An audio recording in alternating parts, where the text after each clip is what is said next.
पहली बार देश में, विश्व में शायद एक एस्टोनिया ही करता होगा, ई वोटिंग हम लोग करने जा रहे हैं। ई वोटिंग में जिसमें कि मतदाता घर के में रहकर ही वोट कर सके।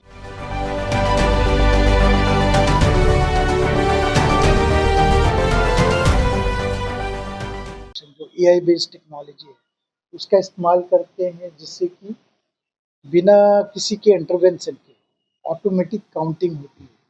तो इन सब चीज़ों से पूरे आप लोगों ने खुद देखा होगा पंचायतों के चुनाव में और अर्बन लोकल बॉडीज़ में चुनाव जो हुए हैं, जो सही मायने में निष्पक्ष और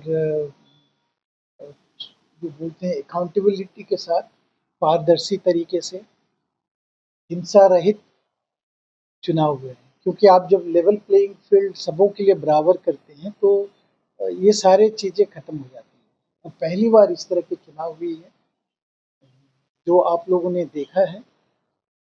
इस बार के चुनाव में जो हम लोग नया करने जा रहे हैं, इन सारे जो आईटी के हम लोगों ने पहले इस्तेमाल किए हैं वो सारे तो हम इस्तेमाल करेंगे।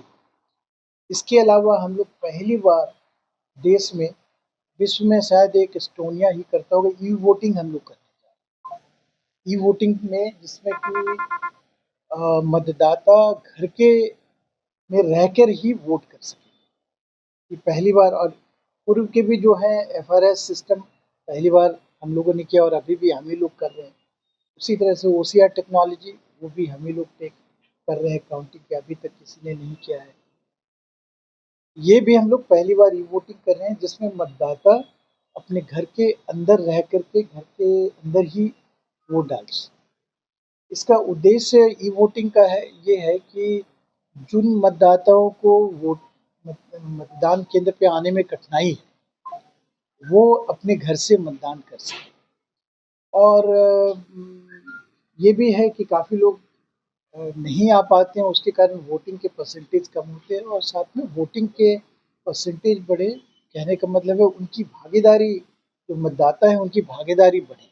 इस कारण से हम लोगों ने ई वोटिंग किया है।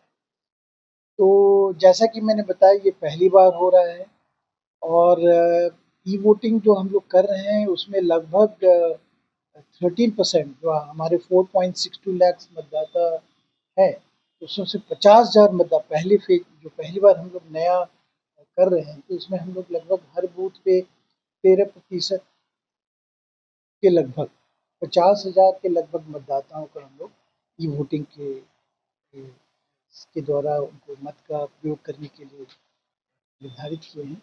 उसमें जो प्रायोरिटी दे रहे हैं, प्राथमिकता है, जैसे फिजिकली चैलेंज्ड कोई व्यक्ति हो, एल्डरली पीपल हो, जैसे 80+ लोग हैं, या फिर कोई असाध्य रोग से ग्रसित है, या फिर प्रेग्नेंट वुमेन है, और सबसे बड़ा माइग्रेंट लेबरर जो है, जो मतदान नहीं कर सकते हैं, जो बाहर रहते हैं, बट उनको भी मत का अधिकार है, वो वहाँ के मतदाता है।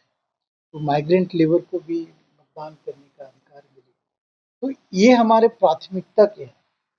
और इसके अलावा जो बाकी लोग जो भी ऐच्छिक जो भी पार्टिसिपेट करना चाहते हैं वो सभी इसमें पार्टिसिपेट कर सकते हैं।